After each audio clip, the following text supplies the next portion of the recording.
নারায়ণগঞ্জের ভিতরে সর্বপ্রথম আমরা নিয়ে এসেছি ইন্ডিয়ান ভাইরাল পাপড়ি চাট। এটা আমাদের ট্রিট ডেতে শুধুমাত্র পাবেন। মাত্র 100 টাকায় যে ইন্ডিয়ান পাপড়ি চাটটা রয়েছে এটা আপনারা পেয়ে যাবেন। এখানে 7 পিস থাকে।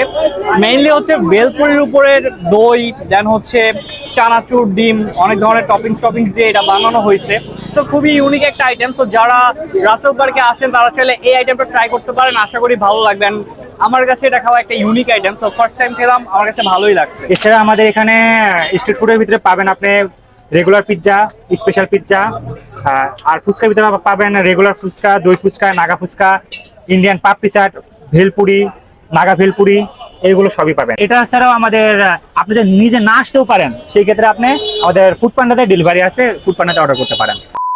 আজকে আমরা চলে আসি নারায়ণগঞ্জের শেখ রাসেল পার্কটা যেটা রয়েছে, অথবা নারায়ণগঞ্জ সিটি পার্কের একটু সামনে আসলেই আপনারা হাতের ডানে পেয়ে যাবেন হাকিমবাগ যেই মার্কেটটা রয়েছে, এর ঠিক অপোজিটে রয়েছে ট্রিট ডে নামে একটা ছোট্ট ফুডকার্ট, যেখানে কিন্তু বেশ মজার ফুচকা, চটপটি, দেন হচ্ছে ইন্ডিয়ান কিছু আইটেম রয়েছে। এর পাশাপাশি পিৎজা, বার্গারও রয়েছে। সো বিকেলবেলা দেখি অনেকেই রাসেল পার্কে ঘুরতে আসেন, অনেকে ফ্যামিলি নিয়ে আসেন, বন্ধু বান্ধব নিয়ে আসেন। সো যাদের একটু আমার মতো ক্ষুধা লাগে তারা কিন্তু চাইলে এই ট্রিট ডেতে আসতে পারেন। সো আজকে এখানকার একটা রিভিউ দিব, চলেন ভিডিওটা স্টার্ট করা যাক।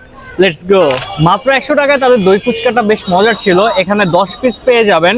এন্ড আমার কাছে হচ্ছে এই যে টকটা ছিল, একটা হচ্ছে মিষ্টি টক আর একটা ঝাল টক, দুই ধরনের টক পাবেন আপনারা। সো আমার কাছে ঝাল টকটা বেশ ভালো লাগছে। অ্যান্ড দই ফুচকাটা জাস্ট জোস ছিল। 10 পিস 100 টাকায় আমার কাছে মনে হয়েছে ভালো। সো যারা রাসেল পার্কে আসেন তারা কিন্তু চাইলে ট্রাই করতে পারেন, আশা করি ভালো লাগবে। মাত্র 250 টাকায় পেয়ে যাবেন এরকম চিজ ওভারলোডের একটা পিৎজা, যেটা হচ্ছে তাদের এখানে বাংলা একটা নাম রয়েছে, ভরপুর চিজি পিৎজা এরকম। সো 250 টাকায় 9 ইঞ্চি সাইজের পিৎজা যদি চান তাহলে আপনারা ট্রিট ডেতে আসতে পারেন। এখানে কিন্তু অনেক ধরনের টপিংস রয়েছে, মাশরুম রয়েছে, মেয়োনিজ অ্যান্ড চিজের পরিমাণ কিন্তু হিউজ ছিল। সো এই গরম চিজ পিৎজাটা যদি খেতে চান তাহলে কিন্তু চলে আসতে হবে এই রাসেল পার্কের ট্রিট ডে রেস্টুরেন্টে। তাদের এখানে কিন্তু কয়েক ধরনের পিৎজার ভ্যারিয়েশন রয়েছে। 150 টাকা থেকে শুরু করে 250 টাকা এই প্রাইস রেঞ্জে আপনারা পিৎজা পেয়ে যাবেন। 9 ইঞ্চি পিৎজা, তবে 3-4 ধরনের পিৎজা রয়েছে। সো এই পিৎজাটা কিন্তু দেখতে বেশ ভালো লাগতেছে, আপনারা চাইলে ট্রাই করতে পারেন। সো গাইস, দ্যাটস ইট ছিল এই ব্লগটা কেমন লাগছে কমেন্ট করতে ভুলবেন না। দেখা হচ্ছে নেক্সট কোনো ভিডিওতে। আল্লাহ হাফেজ, বাই বাই।